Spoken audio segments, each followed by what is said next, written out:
ये बात है आगरा जिले की, जहाँ का एक मशहूर कोठा है जहाँ पर वेश्या रहा करती हैं, अपना जो उनका काम है वो उसे किया करती हैं। वहां पर एक दिन एक लड़की जो है वो गायब हो जाती है, लेकिन इन लोगों का नेटवर्क इतना ज्यादा बड़ा होता है, उस लड़की को 1.5 दिन के अंदर ही वो एक रेल के अंदर से उठा लाते हैं। लाने के बाद वो उस जो वहाँ की सुल्ताना आपा के नाम से मशहूर होती हैं, जो कि ठेकेदार होती हैं, उनके पास लेकर आते हैं और उनको सजा दिलाने के लिए बोलते हैं। सजा के तौर पर पता है उनको क्या सजा दी जाती है?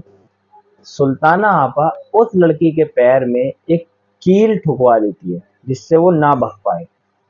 अब सोचिए आप लोग, कितना दर्दनाक ये काम है जो ये कर रही थी। एक तरीके से ये लोग अपनी गवर्नमेंट चला रहे हैं, अपने अंडर में रहकर सारे देश को चला रहे हैं, या मान लो एक अपनी अलग ही दुनिया को चला रहे हैं। इन्हीं के ऊपर एक केस पर आज हम लोग नजर डालेंगे, जिसमें ना ही कोई मर्डर हुआ है ना कोई हत्या हुई है, लेकिन बहुत ही ज्यादा इंटरेस्टिंग और घुमाने वाला केस है। और आप लोग भी हैरान हो जाएंगे, क्या एक वैश्या भी किसी की दुल्हन बन सकती है? इसी पर हम लोग चर्चा करेंगे और आगरा की एक सच्ची कहानी आप लोगों तक पहुंचाएंगे। तो वीडियो को पूरा देखें एंड चैनल पर नए हो तो सब्सक्राइब जरूर करें। चलिए स्टार्ट करते हैं।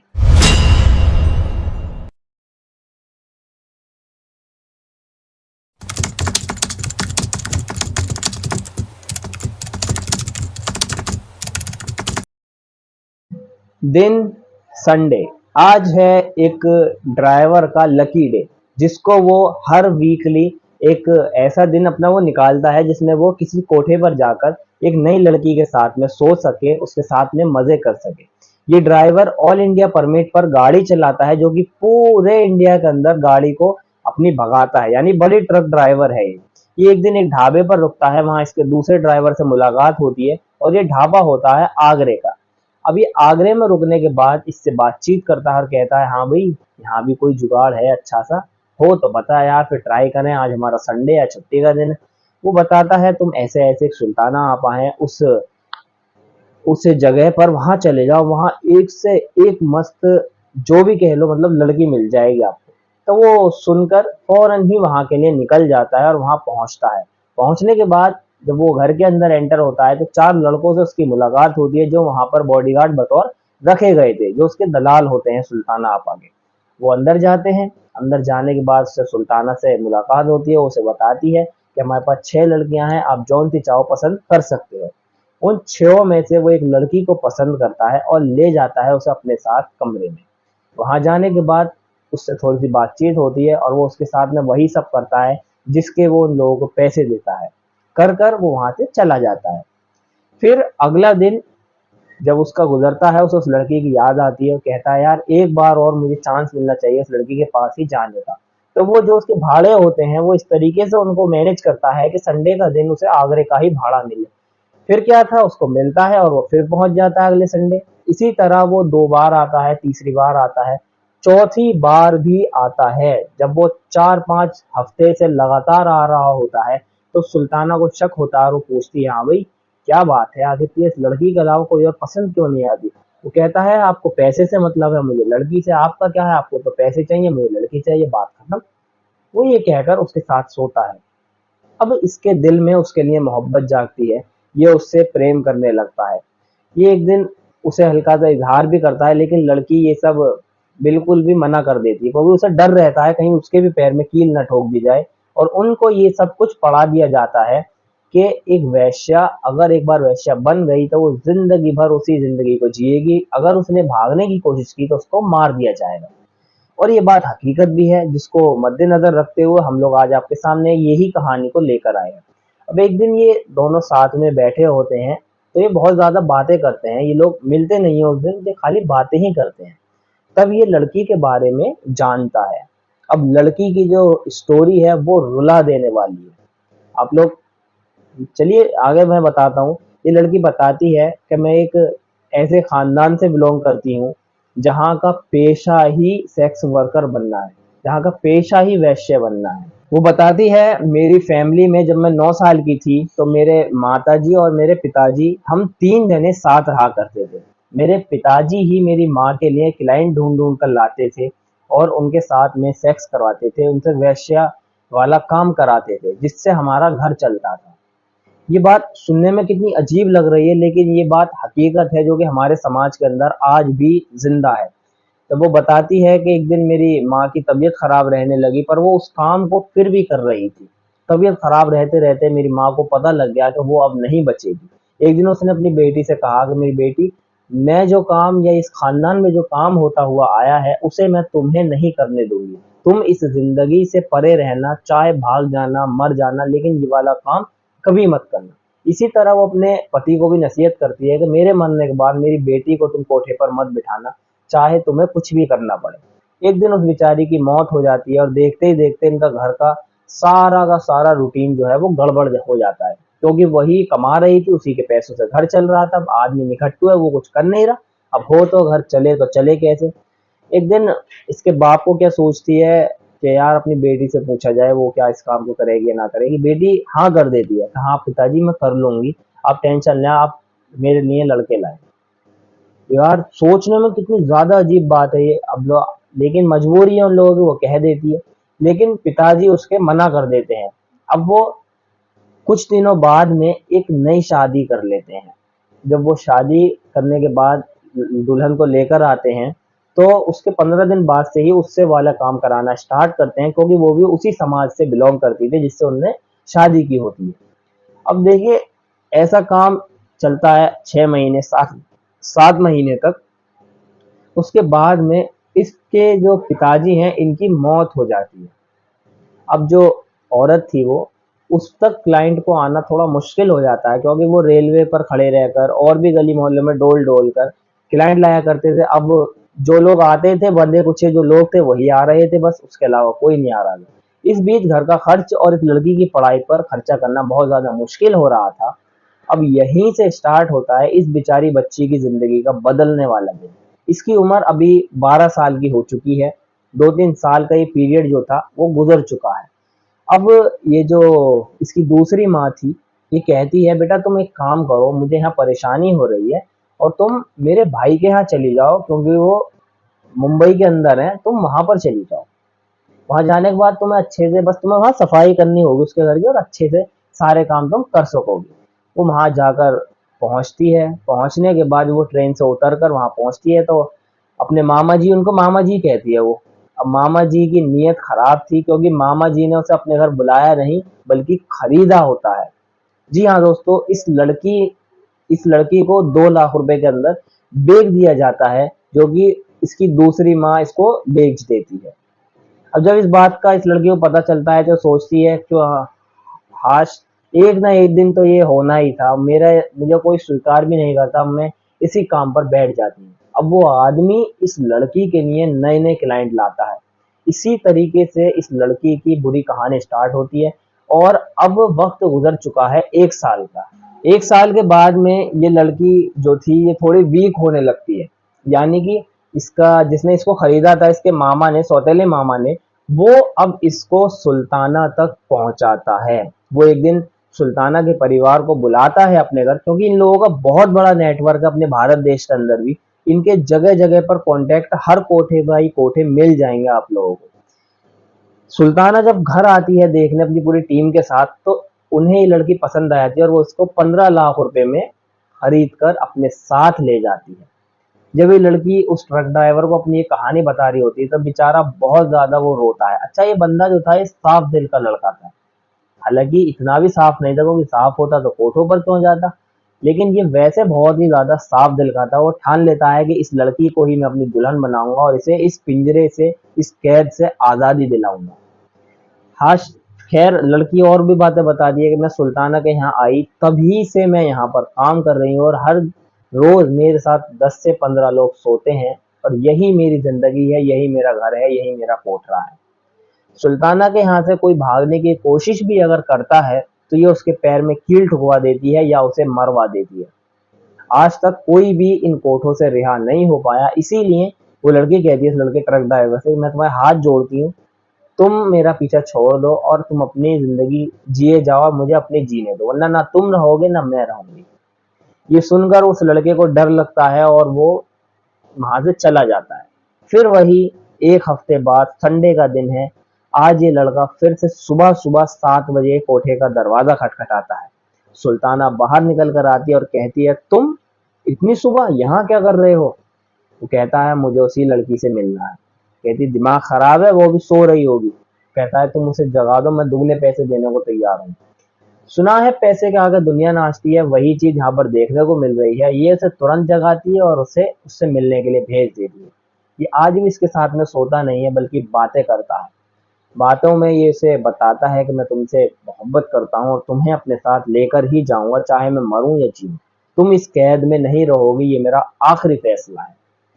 अब देखिए, ये सुनकर लड़की के भी दिल में आती है, काश इस नर्क से तो बेहतर ये है कि मैं मर जाऊं या मैं इसके साथ खुश रहूं। लड़की डरते डरते हाम कर देती है और वो भी कहती है, मैं तुम्हें चाहती हूँ। अब यहीं से इन दोनों की लव स्टोरी की एंट्री होती है इस कहानी के अंदर। ये दोनों प्लान बनाते हैं बहुत ही सीक्रेटली तरीके से, एकदम झक्कास तरीके से। अब ये कहता है कि मैं अगले हफ्ते सुबह 6:30 बजे आऊंगा और तुम्हें तैयार रहना है, अपने कपड़े वगैरह बांध कर, और जैसा मैं कहता हूँ वैसा करना है। ये कहता है ठीक है, ये कहती है ठीक है। देखते हैं अब क्या होता है अगले हफ्ते। आज वो तारीख है जिसका इस लड़की और लड़के को बेसब्री से इंतजार था। आज ये लड़का पहुंचता है कोठे पर सुबह सुबह, जहां पर चारों के चारों मट्ठू सोए हुए होते हैं एकदम बंदर वाली नींद में। ये पहुंचता है अंदर। पहुंचने के बाद दरवाजा खटखटाता है, मिलती है सुल्ताना जी। सुल्ताना जी से बातचीत करने के बाद, डबल पैसे देने के बाद, ये पहुंच जाता है उसके कमरे में। कमरे में जाकर जैसे ही वो उसे देखता है तो कहता है, जल्दी से हो जाओ खड़ी, और अब हमारा निकलने का वक्त है इस जेल से। वो बड़े ही जुगाड़ से उस लड़की को वहां से निकाल लाता है। निकाल कर वो कुंडी को इस तरीके से बाहर से बंद कर देता है कि वो अंदर से लग जाती है। सबको लगता है ये दोनों अभी अंदर मिल रहे हैं, बातें कर रहे हैं, या इनके अंदर वो काम चल रहा है। अब देखिए, जब ये लड़का जो है वहां से दरवाजे के अंदर से ये भी निकल जाता है, बाहर निकलती है लड़की को बुर्का पहनाता है और एक कैब करता है टैक्सी की, जहां से निकलकर फुर्र हो जाते हैं आगरा से निकलकर मुंबई अपने मामा के घर के लिए। अब 1 घंटा गुजरता है, 2 घंटे गुजरते हैं, 2.5 घंटा होता है। सारी की सारी जो वैश्या थी, लड़की थी वहां पर, वो जाग जाती हैं और कहती हैं, आज ये नंदू क्यों नहीं जागी? आज ये नंदू क्यों नहीं निकली बाहर? कहती है, देखो गेट बजाओ। गेट बजाते हैं, नहीं खुलता। गेट को तोड़ दिया जाता है। तोड़कर अंदर मिलता है सपाट। अंदर देखने को कुछ भी नहीं मिलता। और दोनों के दोनों गोली हैं। इन दोनों का दिमाग खराब होता है बहुत ज्यादा।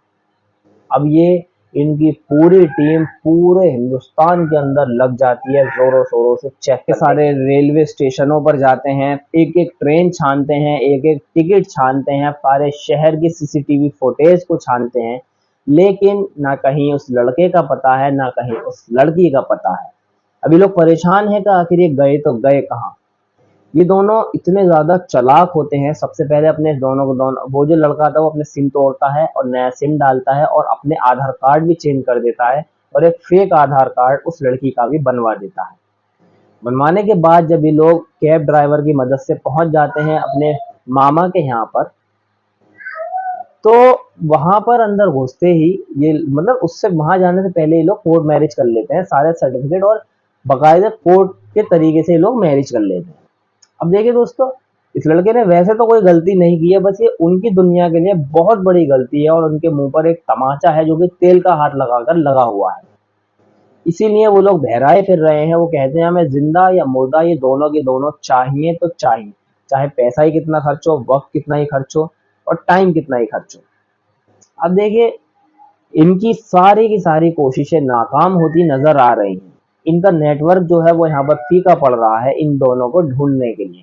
जब ये कोर्ट मैरिज करके पहुंचते हैं अपने मामा के घर पर, तो वहां देखते हैं इन दौलत घरों में वरमालाएं पड़ी हैं। उसे सारी, मतलब पूरी बात नहीं बताता, बताता है ये एक बड़े घर की लड़की है और मैं इसे भगा कर लाया था, शादी कराई थी, और अब वो इसे धमकी दे रहे थे कि तू मेरे पास वापस आई तो मैं तुझे गोली मार दूं, इसीलिए मैं इसे अपने साथ ले आया। माँ बाप को भी मैं बता नहीं सकता, इसलिए मामा जी मैं आपके घर रहना चाहता हूँ। वो भी उसका स्वागत करते हैं और फिर बुला लेते हैं अंदर। आने के बाद में इसी तरह 3 से 4 दिन गुजरते हैं। लड़की बहुत अच्छे से सारी फैमिली का ख्याल रख रही होती है, सारे घर को साथ लेकर चल रही होती है। एक दिन ये लड़की अपने छत पर कपड़े सुखा रही होती है, तभी एंट्री होती है एक स्कॉर्पियो कार की, जो कि ब्लैक कलर की होती है। उसमें से उतरती हैं सुल्ताना आपा, उसमें से उतरते हैं 4 वही लंगूर जो उनके पाले हुए कुत्ते थे, उसमें से उतरता है एक चलाने वाला ड्राइवर, और सबके हाथों में पिस्टन यानी पिस्तौल पिस्तौल लगी होती हैं, गन रहती है सबके हाथों में। और ये लोग अंदर पहुंचते हैं, घर खट का दरवाजा खटखटाते हैं। अब देखिए इनके मुखबर जो थे वो इतने ज्यादा शातिर थे कि किसी न किसी तरह ये लोग पता निकाल ही लेते हैं कि ये लड़की कहाँ है, किस घर में है, किसने इनको अपने घर में पनाह दी है, और ये लड़का जो है ये क्या कर रहा है। ये लड़की छत से उन्हें देखती है और वहीं पर डर जाती है। ये सुल्ताना आपा जो थी ये अंदर घुसती हैं, घुसने के बाद में ये पूरा घर छनवाती हैं, छत छनवाती हैं, टंकी के अंदर, वॉशरूम, बेडरूम, बेड के अंदर, संदूक के अंदर, हर जगह ये देखती हैं, लेकिन कहीं पर भी नंदू नहीं मिलती। इस बीच ये बहुत ज्यादा गुस्से में आ जाती है और गोली चलाने के लिए अपनी बंदूक को उसकी जो उसकी मामी थी उसके सर पर तान देती है, लेकिन वो चलाती नहीं है। अब उनका एक लड़का था उसकी मामी का, उसे वो लोग अपने साथ ले जाते हैं और कहते हैं नंदू हमें दे जाना, और वो ट्रक ड्राइवर, और इसे अपने लड़के को ले जाना। बस फिर क्या था, अब वो ना ही वो लड़की मिली है, अभी नंदू वो गायब है घर से। उसे गायब हुए हुए 4 घंटे हो चुके हैं। लड़के के घर वाले इतने ज्यादा परेशान हैं, उसके मामा जी के ढूंढ ढूंढ कर परेशान हैं, आखिर वो गाड़ी गई तो गई कहाँ। वो गाड़ी निकलती है डायरेक्ट आगरा के लिए। अब देखिए 4 से 5 घंटे गुजर चुके हैं। 6 घंटे बाद में वो ट्रक ड्राइवर, अब वो कैब चला रहा होता है उबर के अंदर, वो पहुंचता है जब अपने मामा के घर खुशी खुशी, तब उसको इन सारी बातों का पता लगता है। वो बहुत ज्यादा हड़बड़ा जाता है, उसके मामा उसको थप्पड़ मारते हैं कि तुम कैसी लड़की को उठा लाए, हम बच गए आज और हमारे लड़के को उठा ले गए हैं, मैं सही बता रहा हूँ, हमारे बच्चे को बचा लाओ वरना हम तुम्हें छोड़ेंगे नहीं, ना तुम्हारी उस घर वाली को छोड़ेंगे, तुम्हारी पत्नी को, हमारा लड़का हमें चाहिए, जिंदा चाहिए, सही सलामत हमें चाहिए। देखिए दोस्तों, ये लोग, ये ट्रक ड्राइवर जब अपनी कैब को उठाकर निकल जाता है उसे ढूंढने के लिए, इसको वो कहीं पर भी नहीं मिलती। 3 से 4 घंटे गुजर चुके हैं। आखिरकार इसके जो मामा मामी है ये पहुंचते हैं पुलिस स्टेशन। वहां पर जाकर रिपोर्ट दर्ज कराते हैं कि ऐसे ऐसे हमारा जो भांजा है वो एक लड़की के साथ आया था और हमने उसे घर में पनाह दी। अब उसको ढूंढने के लिए ऐसे ऐसे एक औरत आई और आने के बाद वो हमारे लड़के को ले गई है। वो उस लड़के की और लड़की की मांग कर रही थी जो कि वहां से भाग कर आए हैं। आप लोग हमारी मदद कीजिए, हमारे इसमें सही होती है। वो पुलिस को उस लड़के पर शक होता है जो कि उस लड़की को अपने साथ भगा कर लाता है, क्योंकि वो दोनों ही अब लापता हो चुके हैं। उसके आधे घंटे बाद पुलिस स्टेशन ही वो ट्रक ड्राइवर पहुंचता है। वहां जाकर पुलिस को सारी बात बताता है कि ये कोठे वाली थी, मुझे इससे प्यार हुआ, मोहब्बत हुई, ये वहां पर कैद में थी, इसने मुझे सारी बातें बताई, इसकी जिंदगी खराब करने के लिए इस सुल्ताना आपा ने कोई कसर नहीं छोड़ी, इसको 3 बार बेचा और खरीदा गया, मुझे इस पर तरस आया, मैं इसे अपने साथ ले आया और मैंने कोर्ट से इसके साथ में शादी की है। ये सुनकर ये बंदा एक नंबर में हो चुका था पुलिस की नजर में। अब बारी थी उस गैंग को पकड़ने की जो कि ऐसे जगह जगह पर रेड लाइट एरिया और देश के अंदर अपना शासन चलाने का कार्य कर रही होती है। अब देखिए दोस्तों, पुलिस इतनी ज्यादा तेज होती है कि वो लग जाती है इस केस की तफ्तीश में, क्योंकि उन्हें इन दोनों को इंसाफ दिलाना था और इस रेड लाइट एरिया का खात्मा करना था। पुलिस स्टेशन के द्वारा उस रेड लाइट एरिया का जो वो उनका कोठा था वहां तक पहुंचने के लिए उन्हें इस ट्रक ड्राइवर की जरूरत होती है। पुलिस इसको अपनी जीप में डालती है और निकल जाती है फुर्रदेसी आगरा के लिए। आगरा जाते वक्त लड़के का फोन बजता है, कॉल आती है, सुन शाणे, अगर तूने किसी भी तरीके की चालाकी करी तो हम तुझे और तेरे ये मामा के लड़के को जिंदा जला देंगे और इसी से कोठे वाला काम कराएंगे, क्योंकि ऐसे भी शौक कई रईस आदमी रखते हैं जो कि लड़कों के साथ सोने का मन रखते हैं। और सुन, हमें नंदू भी जिंदी चाहिए और तू भी जिंदा चाहिए, अगर ऐसा ना हुआ तो ये तेरा जो मामा का लड़का है ये मारा जाएगा। पुलिस ये सब सुन रही होती है और उनकी कॉल लोकेशन ट्रेस की जाती है। वो पहुंच जाते हैं उस कोठे पर।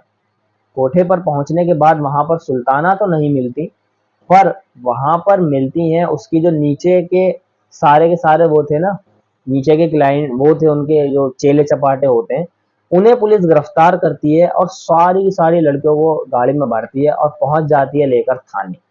थाने पर उनसे पूछताछ करने की कोशिश की जाती है। लड़कियां जो थी, जो वेश्या थी, वो तो अपने अपने बयान रिकॉर्ड करा देती हैं, लेकिन ये जो उनकी चेली चपाटी थी, ये कुछ भी नहीं बोलती और कहती हैं हमारे साथ में जो करना है कर लो, मार लो, काट लो, पीट लो, चाहे सेक्स कर लो, कुछ भी कर लो, हम नहीं बोलेंगे। और वो ऐसा ही करती है, वो मनहूस कुछ भी नहीं बोलती। अब इस सुल्ताना आपा को पकड़ने के लिए पुलिस सारे जोर लगा रही है, लेकिन नाकाम है। फिर एक दिन एक अननोन नंबर से कॉल आती है उसी ट्रक ड्राइवर के पास कि हमें नंदू को दे दे वरना अच्छा नहीं होगा। तभी उसकी लोकेशन ट्रैक करके उस तक पहुंचा जाता है।